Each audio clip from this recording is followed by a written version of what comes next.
What's up, everybody?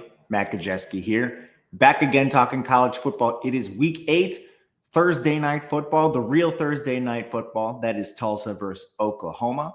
Before we get started, if you like this content, please consider subscribing or leaving a like. Those help a small channel like this a ton. So thank you if you have done that. And if you have a request, we are doing our leftover game tomorrow. Anything we didn't hit on the main show for Saturday, leave a request if you have it. Last thing, if you or someone you know has a gambling problem, please call or text 1-800-GAMBLER. Let's dive into this. Tulsa takes on East Carolina in the American. East Carolina is a 17.5-point favorite. The total is 53.5 points. It's a lot of points to be laying even at home. That's the way we see it, at least. When you dive into the resumes for both teams, Tulsa, it's been a little bit of a tough go. You have the FCS win over Abilene Christian, then a solid win on paper against Oklahoma State, a P4 win. However, Oklahoma State has been an utter disaster this year, and that game finished with a 46% post-game win expectancy for Tulsa, so a game they should have lost.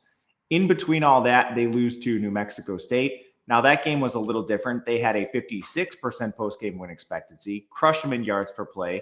The reason they lose: 2 turnover on downs in New Mexico State territory, 2 interceptions in New Mexico State territory, and a missed field goal. Other than that, they lose to Navy. That was a sound loss. They got crushed by Tulane, and they got crushed by Memphis. The big story in almost every one of those games, they are losing the turnover battle. Navy, 3-2. Tulane, 2-1. Memphis, 4-2. It's tough to win games like that. Meanwhile, for East Carolina, they lose to NC State in their opener. Follow that up with wins against Campbell and Coastal Carolina. Coastal Carolina had 5 turnovers in that game. In their last 3 games, they lose to BYU and Tulane, no shame there. And then they beat Army in a game where Army largely beat themselves via drops. That was a weekday game 3 weeks ago. The score was 28-6. And even last week's game probably should have been worse. They only lose 26-19, but Tulane had 11 penalties. Most of those came in the red zone when they were going in to score. So rather than touchdowns, Tulane puts up 4 field goals, 4 red zone field goals, and then they had another one where they got to the 21-yard line, so just outside the red zone. Not to mention they had a fumble on the East Carolina 2-yard line. That could have been an absolute blowout if Tulane was able to finish any of their drives. In this game, as far as injuries go, it's a pretty clean bill of health. Cam East for Tulsa, Mekhi Miller as well. That's an offensive lineman and receiver. For East Carolina, Bryce Weaver on the O-line and Damian Wilson at linebacker are the players you need to know. At quarterback, Tulsa is starting Baylor Hayes. I don't know if I agree with this decision. Now, I don't know everything, but Baylor Hayes has been very underwhelming when we've seen him. 60% completion percentage, 6.3 yards per attempt. His big problem is turnover-worthy plays. He has 9 of them, and only 3 have been converted into interceptions. He also has taken 9 sacks on a 29.5% pressure rate. Not good. Kirk Francis, the player I prefer, has 4 turnover-worthy plays, similar passing efficiency numbers. It's a small sample with these guys, so definitely willing to admit I'm wrong if that's the case. I'm not at practice. I don't know what these guys look like. But you just see 9 turnover-worthy plays versus 4. They're both turnover-worthy prone. Neither is more than a game manager. They need to cut this down regardless of who they start. I'm not sure about the change. I don't particularly think Baylor Hayes is any good, but it's not like Kirk Francis has been a real difference maker either. They need to get this under control.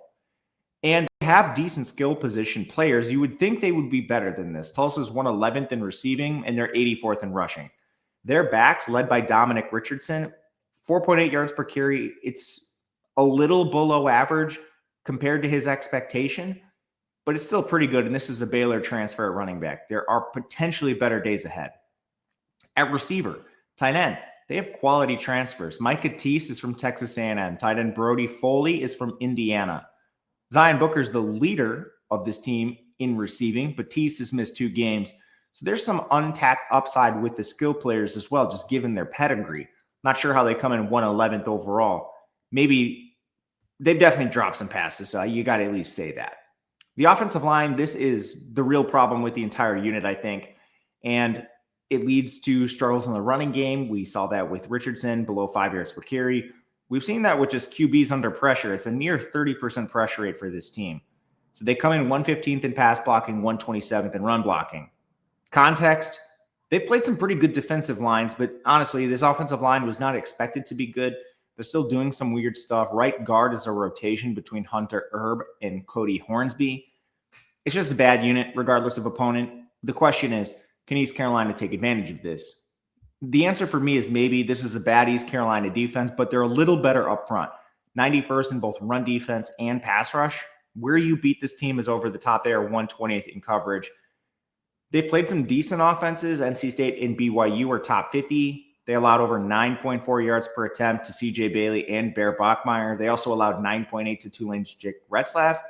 They've gotten annihilated in the secondary at every opportunity. They've been a little better up front. Only BYU was above 5 yards per carry, but it seems more of a stylistic choice for teams to just throw the ball over the top. Only Josiah Robinson comes in as a real difference maker for this defense. He's on the D-line off the edge. The real question is, can Tulsa protect long enough for that D-line to maybe not generate as many pressures and the Tulsa receivers to get behind them? And I think the answer is they'll be able to do that enough to score some points. Meanwhile, on the other side, Caden Hauser has been just fine. 67.5% completion percentage for 8.1 yards per attempt, 12 big-time throws, but 10 turnover-worthy plays. That's been a problem for him as well. He's only taken 7 sacks, which is a minor miracle considering this East Carolina offensive line. They're atrocious. They are 121st in pass blocking, 120th in run blocking.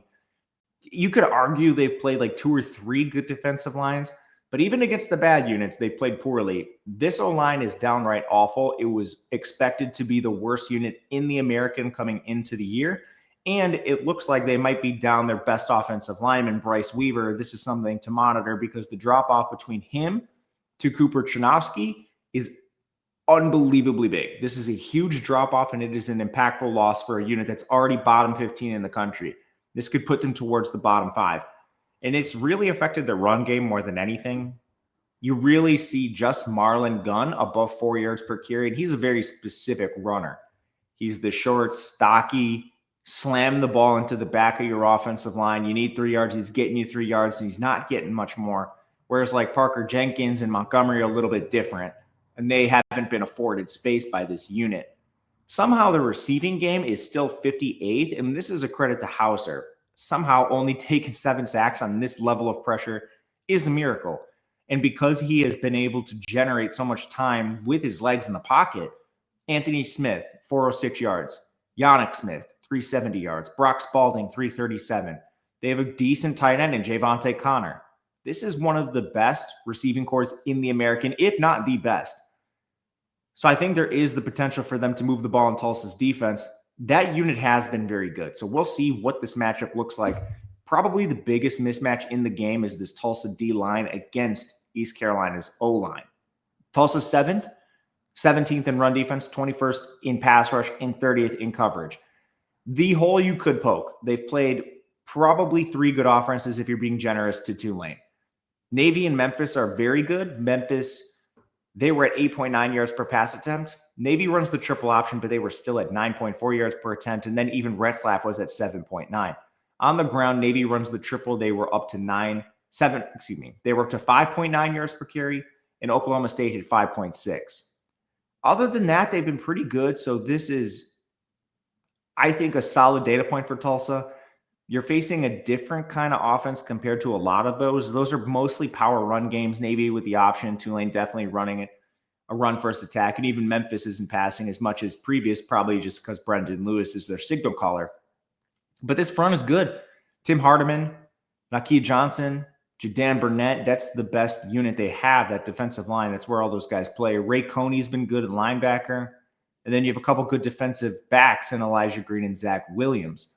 Tulsa's been able to stop most of their teams, at least to a point. I think that's probably the case here with this defense again. And part of the reason they're allowing more points, at least compared to the efficiency metrics, like you see these units and you would think they wouldn't be allowing many points. The offense is giving the defense nothing to work with. These turnovers are leading to short fields for opponents. What can you do at some point? So all this to say, we're backing Tulsa plus a 17.5. That hook is important to me. This number's still out there, although it might be a little juiced in some spots. I'm seeing some 16.5s as well. If you're interested in the total, we have this at 56, so not a lot of value there. We'll play the Tulsa side on the road and hope we don't get crushed by turnovers yet again. But thank you guys for watching. We'll be back tomorrow talking Friday. And then if you have requests for the remaining games, the extra games, let me know. Until then, good luck. We will see you guys later.